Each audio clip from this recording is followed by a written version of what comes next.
अस्सलाम वालेकुम व्यूअर्स। तो आज हम अपनी दूसरी वीडियो के साथ हाजिर हैं। अच्छा, मेरे साथ आज बिलाल भाई हैं और बिलाल भाई फ़िनलैंड में तकरीबन ये भी सीनियर हैं और माशाल्लाह 5-6 साल से यहीं रह रहे हैं। तो आज हम इनसे मिलते हैं। तो बिलाल भाई, अपने बारे में आप थोड़ा-सा बताएँ कि आपने पाकिस्तान से फ़िनलैंड मूव किया, किस वक़्त किया और किस टाइम किया?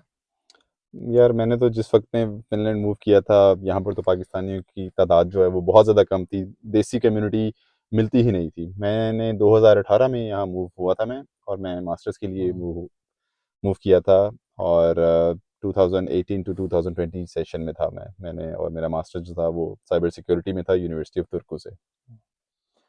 ठीक हो गया। तो मास्टर्स ये माशाल्लाह कर चुके हैं और मास्टर्स के बाद अब ये आगे की अपनी प्रैक्टिकल लाइफ़ फ़िनलैंड में ही गुज़ार रहे हैं। तो आज हम इनसे पता करेंगे कि फ़िनलैंड आने के लिए इनको क्या डॉक्यूमेंट्स रिक्वायर्ड थे डॉक्यूमेंट्स के और बारे में। ज़रा बिलाल भाई। अच्छा तलहा भाई, डॉक्यूमेंट्स को एड्रेस करने से पहले मैं कुछ छोटी छोटी सी चीज़ें हैं जो हाईलाइट करना चाहूँगा। बहुत से ऐसे लोग हैं जो अपनी प्रोफाइल जो है वो फेसबुक पे डालते हैं और कहते हैं कि भाई ये मेरी प्रोफाइल है और मुझे बताएं कि मुझे स्कॉलरशिप मिल जाएगी। तो इसका जवाब मैं सबसे पहले तो ये देना चाहूंगा कि इसका कोई 100% जवाब हो ही नहीं सकता। लेट्स सेज आपका 4/4 जीपीए फॉर एग्जांपल, हुँ, आपने 2 रिसर्च पेपर भी लिखे हैं ग्रेजुएशन में, ठीक हो गया, बैचलर लेवल पे, और आपने मास्टर्स के लिए अप्लाई किया है, अभी भी 100% अश्योरिटी नहीं दी जा सकती कि आपको स्कॉलरशिप मिल जाएगी। वो इसलिए कि हो सकता है जो बाकी सारे एप्लीकेंट्स हैं उनका भी 4 जीपी हो, ठीक है, और हो सकता है हुँ, उन्होंने 3 से 4 रिसर्च पेपर लिखे हो। अब मुझे बताएं कि किस तरह मेरिट बनेगा। लेकिन बिलाल ठीक है भाई, ना। ये कॉम्पिटिशन की बात यहाँ पे आ जाती है या फिर किसी कोई ऐसी चीज़ जो कि डिपेंड कर रही हो हाँ, स्कॉलरशिप लेने पर? देखिए स्कॉलरशिप पे सबसे पहले जो छोटी छोटी चीज़ें हैं उसमें आपका सीजीपी है। ठीक है, अगर आप मास्टर्स में अप्लाई कर रहे हैं, सीजीपीए। ठीक है, आपका सीजीपी है, फिर आपका आइल्स का स्कोर है। आइल्स का स्कोर इतना ज़्यादा अफेक्ट नहीं करता, बट हुँ, स्टिल कहीं ना कहीं कंसिडर होता है मेरिट जब बनता है तो। और उसके बाद सबसे जो इम्पोर्टेंट चीज़ है वो है letter of motivation basically. Letter of motivation. बहुत दफ़ा ऐसा होता है कि आपका सीजीपी कम होता है। ऑनेस्टली स्पीकिंग, मैं इंजीनियरिंग का स्टूडेंट था तो मेरा भी इंजीनियरिंग के लिहाज से सीजीपी इतना ज़्यादा अच्छा नहीं था, लेकिन मैंने लेटर ऑफ मोटिवेशन के ऊपर बहुत ज़्यादा काम किया। मैंने आइल्स के ऊपर बहुत ज़्यादा काम किया। मेरा जो आइल्स था वो ओवरऑल 8 था। ठीक है, माशाल्लाह। आपको अपनी प्रोफाइल पे काम करने की ज़रूरत है, उसको जितना बेहतर आप बना सकते हैं बनाएं। ठीक है। तो भाई, फ़िनलैंड का फिर भी दूसरे ममालिक से या दूसरी कंट्रीज़ से एक बहुत अच्छा बेस्ट सीन ये है कि यहाँ पे मोस्टली ज़्यादातर लोग अप्लाई नहीं करते हैं। वो लोग ज़्यादातर लाइक ऑस्ट्रेलिया, दूसरी कंट्रीज़ कर रहे होते हैं। तो फिर भी आपके पास यहाँ पर एडमिशन स्कोर करना on scholarship as compare to different countries फिर भी ईज़ी होता है। तो आप स्कॉलरशिप के बारे में भी एक्सप्लोर करें और फ़िनलैंड की यूनिवर्सिटीज़ में अप्लाई करें। यहाँ अप्लाई करने के बाद स्कॉलरशिप आपको मिलने के चांसेस बहुत हो सकते हैं अगर आप अपनी लेटर ऑफ मोटिवेशन पर और अपनी यूनिवर्सिटी रिसर्च पर और आप जो फ़ील्ड सेलेक्ट कर रहे हैं स्पेशली आपका लेटर ऑफ मोटिवेशन आपकी फ़ील्ड से बहुत ज़्यादा रिलेटेबल हो और आप उस फ़ील्ड में और उस यूनिवर्सिटी में क्यों जाना चाहते हैं, ऐसा ही है बिल्कुल। डेफिनेटली क्यों डेफिनेटली। जाना चाहते हैं, आपने उस लेटर ऑफ मोटिवेशन में बहुत प्रॉपर्ली बताना है। और एक बात और बहुत ज़्यादा, आजकल लोग लेटर ऑफ मोटिवेशन भी एआई से लिख रहे हैं। हाँ बिल्कुल ऐसा ही। एआई से आपने नहीं लिखना है, आपने बेसिकली आप एआई से लिखते हैं तो वो लोग कोई चेकर होता है शायद, डेफिनेटली इंटरनेट पे हाँ। कोई चेकर है, आप उस जैसे ही वो कॉपी पेस्ट करेंगे तो सारा पता चल जाएगा कि आपने एआई से लिखा है या खुद लिखा है। तो कोशिश करें वर्ड टू वर्ड आप मतलब खुद से लिखें, एआई से ना लिखें। अच्छा, तो ये था कुछ स्कॉलरशिप के बारे में।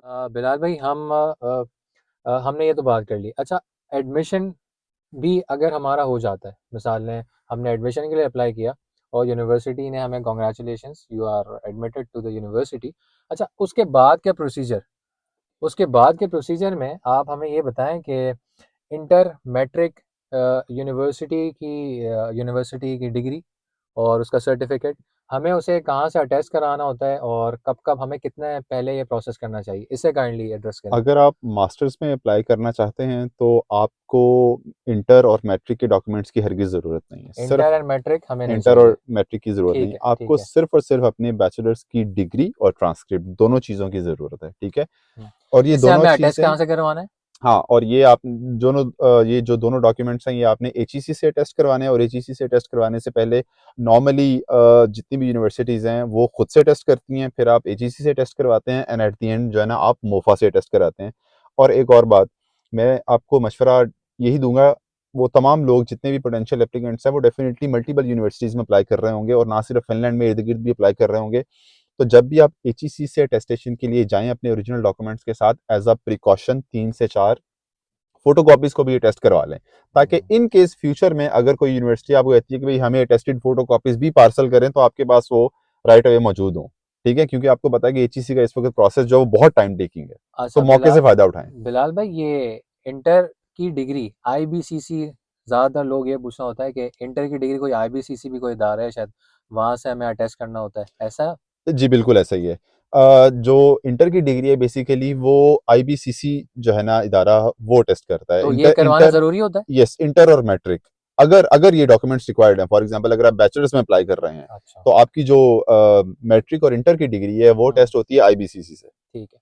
अच्छा, वंस आपने ये सारी डॉक्यूमेंटेशन कर ली, आपने अप्लाई कर दिया, अप्लाई करने के बाद आपका वीएफएस का प्रोसीजर शुरू हो जाता है। वीएफएस की वेबसाइट पे जाकर आप अप्लाई करते हैं ताकि आपको अपॉइंटमेंट मिल सके फिनलैंड का। मतलब आप वीएफएस, ये बेसिकली पाकिस्तान में क्योंकि फिनलैंड एम्बेसी नहीं है और फिनलैंड एम्बेसी डायरेक्ट आपको डील नहीं कर रहा होता, तो आपने दुबई जाना पड़ता है, जहाँ पे वीएफएस को फिनलैंड एम्बेसी ने इसको आउटसोर्स किया हुआ है। आप वीएफएस में जाकर अपॉइंटमेंट बुक, सबसे पहले आपने वीएफएस ग्लोबल पे अपना अपॉइंटमेंट बुक करना है। अपॉइंटमेंट बुक करने के बाद आपको डेट आएगी कि आपका किस दिन अपॉइंटमेंट है फिनलैंड वीज़ा के लिए। ठीक है। और ये वीज़ा बेसिकली पाकिस्तानियों के लिए सबसे ज़्यादा इंपॉर्टेंट है, क्योंकि आप इस वीज़ा को लेके सिर्फ फिनलैंड नहीं, बाकी आप पूरे यूरोप में मूव कर सकते हैं, मतलब फॉर अ टाइम भी। फिनलैंड तो आपका मेन पर्पस है, लेकिन आप पूरे यूरोप में इस कार्ड के ज़रिए जा सकते हैं। तो अच्छा, फिनलैंड वीएफएस, तो अच्छा वीएफएस में आपने अपॉइंटमेंट बुक करने के बाद आप फिर दुबई आपको जाना होगा। इसमें फिर दुबई के एक्सपेंडिचर आ जाते हैं।